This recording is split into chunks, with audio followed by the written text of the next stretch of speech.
And welcome back to WUFO News, Part 3 of our sighting in our own back station in the backyard. We have approximately 1 hour and 11 minutes of recording time left.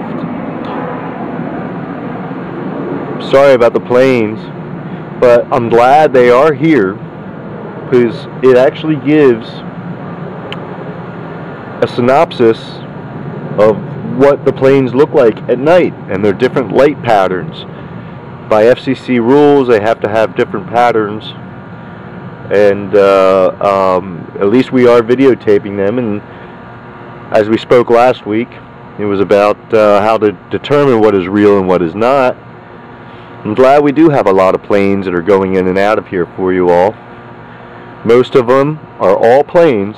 I have not seen anything that's not, except for our ball of light out there that is pulsating and moving.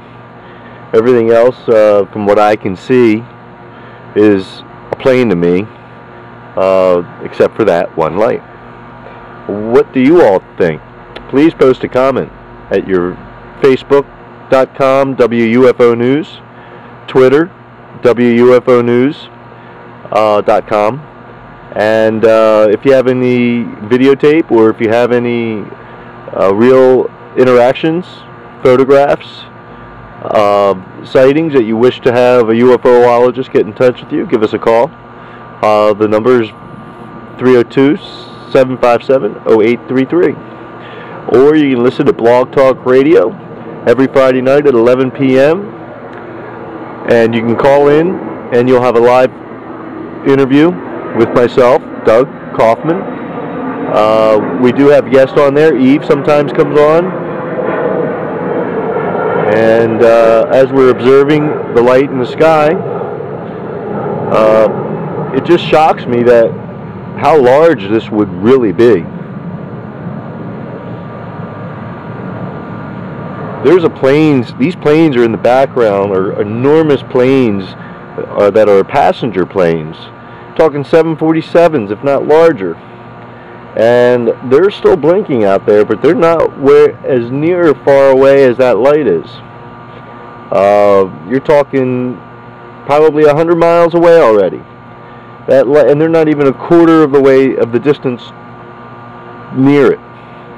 So that light has to be very far away, not in our orbit, right on the outskirts, and very large.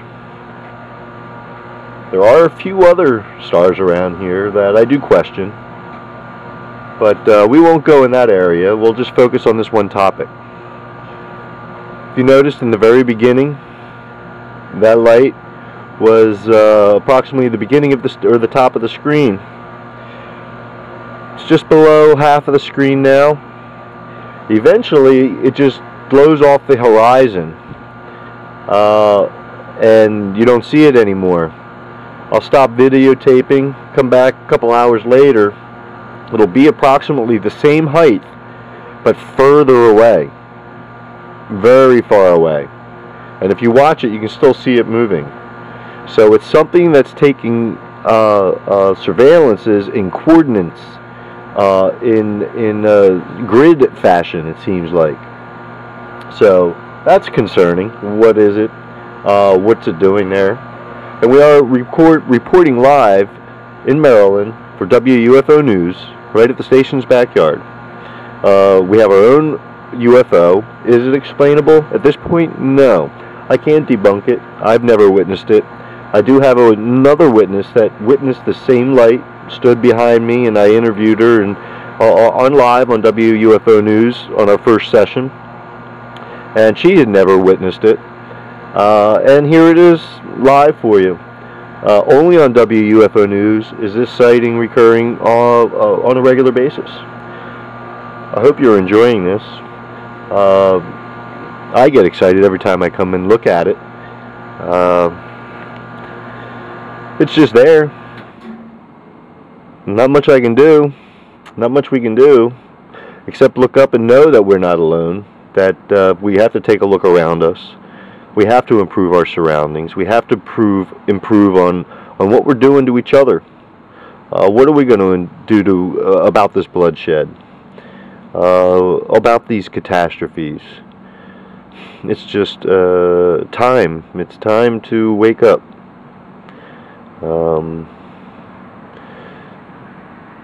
We all need someone we can lean on sometimes. And sometimes you may even have to lean on your enemy. And that may make you best of friends. That's all I can say about that. We have to put down our swords. Step back and take a look at what we've done. How are we going to clean it up? Letting us all prosper in equality. There's no reason why we have children doing without things that are of normal everyday use, and we have some of the most elite people in the world are corrupt and do not have any remorse about that. We do have this is the ability to be sensitive to these natures, and we have to be sensitive to this. I don't know how else to put it. I do want the message to think that never take kindness for weakness. Stephen Hawkins was mentioning that we have to be careful. We may not want these guests, whether we invite them or whether they are uninvited.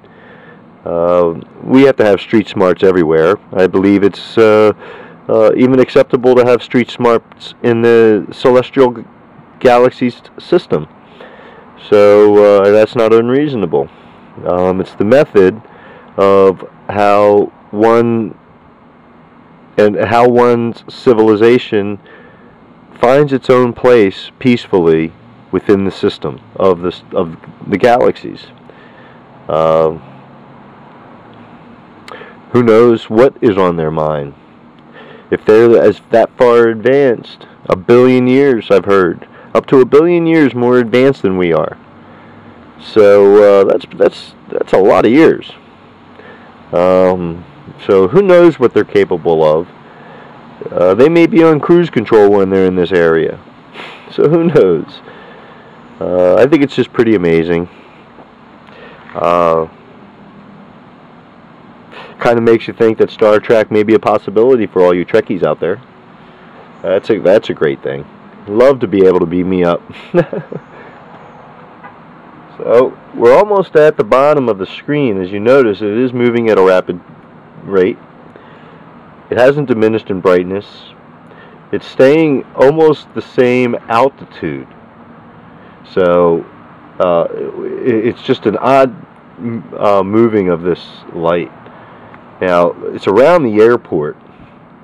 So the only other debunking thing that I could think of it being is some type of military craft for observation.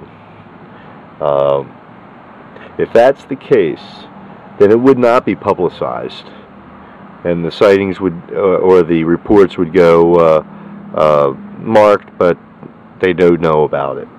Other than that, this is a true UFO, live on WUFO News. If anybody else can explain to me what it is, please give a call in.